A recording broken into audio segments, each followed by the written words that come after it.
മോദി നാളെ കേരളത്തെ ഞെട്ടിക്കും. തിരുവനന്തപുരത്ത് ആ രഹസ്യം പുറത്താകും.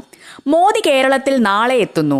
അതിനിടെ കേരള രാഷ്ട്രീയത്തിൽ വിസ്മയമാകാമെന്ന് കരുതുന്ന കണ്ണൂർ മാറ്റം തിരുവനന്തപുരത്ത് സംഭവിക്കുമെന്നാണ് സൂചന. കണ്ണൂരിലെ കോൺഗ്രസ് കോട്ടകളിൽ വിള്ളൽ വീഴ്ത്തിക്കൊണ്ട് ഒരു അതികായനായ നേതാവ് BJP പാളയത്തിലേക്ക് നീങ്ങുന്നതായാണ് പുറത്തുവരുന്ന സൂചനകൾ. കോൺഗ്രസ് ഹൈക്കമാൻഡും രാഹുൽ ഗാന്ധിയും തന്നെ അവഗണിക്കുന്നു എന്ന കടുത്ത അതൃപ്തിയിലാണ് ഈ നേതാവ്.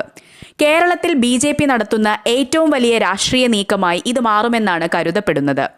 BJP ദേശീയ നേതൃത്വവുമായി നടത്തിയ ചർച്ചകളിൽ ഈ നേതാവിന് കേന്ദ്രമന്ത്രി സ്ഥാനം ഉൾപ്പെടെയുള്ള വാഗ്ദാനങ്ങൾ ലഭിച്ചതായാണ് വിവരം. വരാനിരിക്കുന്ന നിയമസഭാ തിരഞ്ഞെടുപ്പിൽ BJPക്ക് വൻ കരുത്തുമായി ഈ നേതാവിന്റെ ചുവടുമാറ്റം മാറും. ജനുവരി 23-ന് തിരുവനന്തപുരത്ത് എത്തുന്ന പ്രധാനമന്ത്രി നരേന്ദ്രമോദിയുടെ സാന്നിധ്യത്തിൽ ഇദ്ദേഹം അംഗത്വം സ്വീകരിച്ചേക്കുമെന്നാണ് കരുതപ്പെടുന്നത്.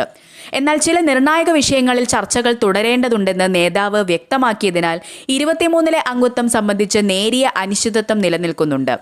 കേരളത്തിൽ മുൻപ് പല ഉന്നത പദവികളും വഹിച്ച വ്യക്തിയാണ് BJPയുമായി ചർച്ചകൾ നടത്തുന്നത്. ഇതുക്കും മേലെ ഞെട്ടിക്കലാകും മോദിയുടെ സാന്നിധ്യത്തിൽ ഉണ്ടാവുകയെന്നും സൂചനയുണ്ട്. പ്രവർത്തകരുടെ വികാരം ആളിക്കത്തിക്കുന്ന തരത്തിലെ പ്രഖ്യാപനം ഒരു പ്രധാനി BJPയിൽ എത്തുമെന്ന സൂചനകൾ പാർട്ടി കേന്ദ്രങ്ങളും നൽകുന്നു.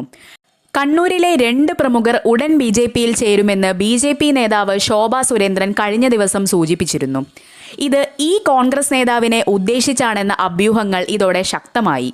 കണ്ണൂർ രാഷ്ട്രീയത്തിൽ നിർണായക സ്വാധീനമുള്ള നേതാവിന്റെ വിടവാങ്ങൽ കോൺഗ്രസിന് കനത്ത പ്രഹരമാകും. പത്മജ വേണുഗോപാലിനും അനിൽ ആന്റണിക്കും ശേഷം കോൺഗ്രസിൽ നിന്ന് BJPയിലേക്ക് എത്തുന്ന ഏറ്റവും വലിയ വിക്കറ്റായിരിക്കും ഇത്. അടുത്ത അനുയായികളോടും BJP മാറ്റത്തെക്കുറിച്ച് നേതാവ് സൂചന നൽകിയിട്ടുണ്ട്. കേന്ദ്രമന്ത്രിയാകാൻ രാജ്യസഭയിലേക്കും ഈ നേതാവിനെ BJP എത്തിക്കും. അതീവ രഹസ്യമായാണ് ആദ്യഘട്ട ചർച്ചകൾ നടന്നത്. തിരുവനന്തപുരം കോർപ്പറേഷൻ ഭരണത്തിലൂടെ ശക്തി തെളിയിച്ച BJP 2026-ലെ നിയമസഭാ തെരഞ്ഞെടുപ്പിൽ കേരളത്തിൽ ചുവടുറപ്പിക്കാൻ ഇത്തരം വമ്പൻ രാഷ്ട്രീയ അട്ടിമറികളാണ് ലക്ഷ്യമിടുന്നത്. ഇതിന് ചൂട് പകരാനാണ് മോദി വരുന്നത്. 2 മണിക്കൂർ കൊണ്ട് വിസ്മയം മോദി സൃഷ്ടിച്ചേക്കും.